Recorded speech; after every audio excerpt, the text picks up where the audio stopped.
Friends ನಮಸ್ತೆ, ನಾನು ಅಡುಗೆ ಮನೆಗೆ ಸ್ವಾಗತ. ಈ ದಿನ ಅಲಸಂದಿ ಬಳಸ್ಕೊಂಡು ನಾನು ವಡೆ ಮಾಡ್ತಾಯಿದ್ದೀನಿ. ಹೇಗೆ ಅಂತ ಹೇಳ್ತೀನಿ ನೋಡಿ ಫ್ರೆಂಡ್ಸ್. ವಿಡಿಯೋನ ಸ್ಕಿಪ್ ಮಾಡದೆ ಪೂರ್ತಿ ನೋಡಿ. ಪೂರ್ತಿ ನೋಡಿ ಫ್ರೆಂಡ್ಸ್. ನಾನು 1/4 kg ಅಲಸಂದಿ ತೊಗೊಂಡಿದ್ದೀನಿ. ಕಡಲೆಬೇಳೆಯಿಂದ ಮಾಡೋದು ಬೇರೆ, ಅಲಸಂದಿಯಿಂದ ಮಾಡಿ ತೋರಿಸ್ತೀನಿ. ಈರುಳ್ಳಿ 2 ತೊಗೊಂಡಿದ್ದೀನಿ, ಮೆಣಸಿನ್ಕಾಯಿ ಒಂದು 10-15 ತೊಗೊಂಡಿದ್ದೀನಿ, ಕೊತ್ತಂಬರಿ ಸೊಪ್ಪು, ಕರಿಬೇವು, ಮನೆಯಲ್ಲೇ ಇರುವಂತಹ ಪದಾರ್ಥಗಳನ್ನು ತಗೊಂಡು ನಾನು ಮಾಡಿದ್ದೀನಿ ನೋಡಿ ಫ್ರೆಂಡ್ಸ್. ಮೊದಲನೇದಾಗಿ ನಾನು ಇದು 3-4 ಅವರ್ ನೆನೆಸ್ಕೊಂಡಿದ್ದೀನಿ. ಅದನ್ನು ಒಂದು ಮಿಕ್ಸಿ ಜಾರ್ಗೆ ಹಾಕಿ ತರಿಯಾಗಿ ಮಿಕ್ಸ್ ಮಾಡ್ಕೊಬೇಕು. ಒಂದು 2-3 ಅವರ್ ನೆನೆಸ್ಕೊಂಡ್ರೆ ಸಾಕಾಗುತ್ತೆ.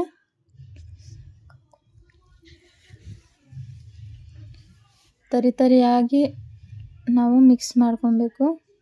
ಈ ಥರ ಇದ್ದರೆ, ಈ ಹದದಲ್ಲಿದ್ದರೆ ಸಾಕು. ತುಂಬ ನುಣ್ಣಕ್ಕೆ ಗ್ರೈಂಡ್ ಮಾಡ್ಕೊಬಾರ್ದು. ಓಕೆ, ಈರುಳ್ಳಿ ಅದರಲ್ಲೇ ಆ ಮಿಕ್ಸ್ ಆಗಿ ಅಲಸಂದಿ ಮಿಕ್ಸ್ ಮಾಡಿದ್ದೀನಲ್ಲ, ಅದರಲ್ಲೇ ಈರುಳ್ಳಿ, ಹಸಿಮೆಣಸಿನ್ಕಾಯಿ ಮತ್ತು ಕರಿಬೇವು, ಕೊತ್ತಂಬರಿ ಸೊಪ್ಪು ಎಲ್ಲ ಹಾಕಿ ಕ್ಲೀನಾಗಿ ಫುಲ್ಲು ಎಲ್ಲ ಮಿಕ್ಸ್ ಮಾಡ್ಕೊಳ್ಳಿ. ಎಲ್ಲ ಕ್ಲೀನಾಗಿ ಮಿಕ್ಸ್ ಮಾಡ್ಕೊಳ್ಳಿ ಫ್ರೆಂಡ್ಸ್.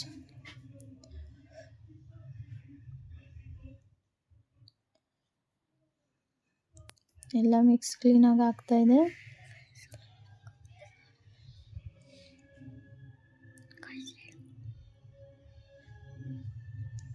ಈಗ ನಾನು ರುಚಿಗೆ ತಕ್ಕಷ್ಟು ಉಪ್ಪು, ನೀವು ಎಷ್ಟು ಬೇಕೋ ಅಷ್ಟು ಉಪ್ಪು ಹಾಕ್ಕೊಂಡು ಮತ್ತೆ ಒಂದ್ಸಲ ಮಿಕ್ಸ್ ಮಾಡ್ಕೊಳ್ತೀನಿ. ನಾವು ಈರುಳ್ಳಿ ಹಾಕಿರೋದ್ರಿಂದ ಸ್ವಲ್ಪ ಮೆತ್ತಕ್ಕಾಗ್ಬೋದು. ವಡೆ ಮಾಡಬೇಕಂದ್ರೆ ಸ್ವಲ್ಪ ಗಟ್ಟಿ ಹದದಲ್ಲಿರಬೇಕು. ಓಕೆ, ಮಿಕ್ಸ್ ಆದಮೇಲೆ ಒಂದು ಪ್ಯಾನಲ್ಲಿ ಎಣ್ಣೆ ಹಾಕ್ತಾಯಿದ್ದೀನಿ.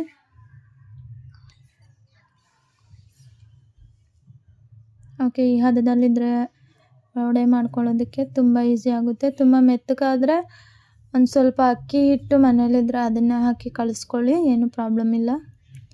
ತುಂಬ ಮೆತ್ತಗೆ ಮಾಡ್ಕೊಬಾರ್ದು.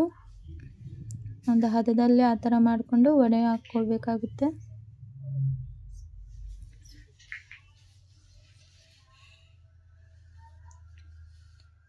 ಓಕೆ, ಒಂದೊಂದೇ ಹಾಕ್ಕೊಬೇಕು.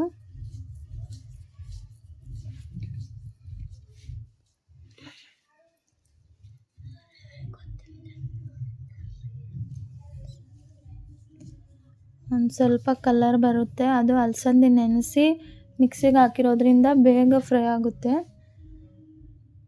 ಅದು ಹಾಕ್ಕೊಂಡು ಸ್ವಲ್ಪ ಹೊತ್ತು ಬಿಟ್ಟು ಮತ್ತೆ ಅದನ್ನು ತಿರುಗಿಸ್ಕೊಳ್ಬೇಕು.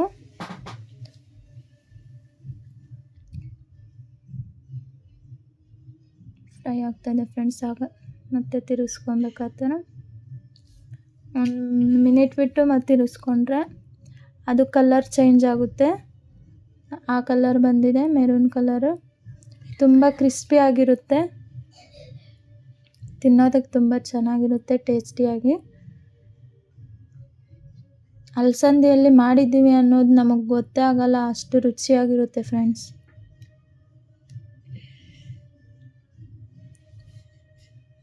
ನಾವು ಯಾವ ಥರನಾದರೂ ಮಾಡ್ಕೊಬೋದು, ವಡೆ ಥರ, ತೂತುವಡೆ ಥರ, ಯಾವ ಥರ ಆದರೂ ಮಾಡ್ಕೊಬೋದು. ಪ್ಲೀಸ್ ಇಷ್ಟ ಆದರೆ ಸಬ್ಸ್ಕ್ರೈಬ್ ಮಾಡಿ, ಬೆಲ್ ಐಕಾನ್ ಒತ್ತಿ ಫ್ರೆಂಡ್ಸ್. Thank you.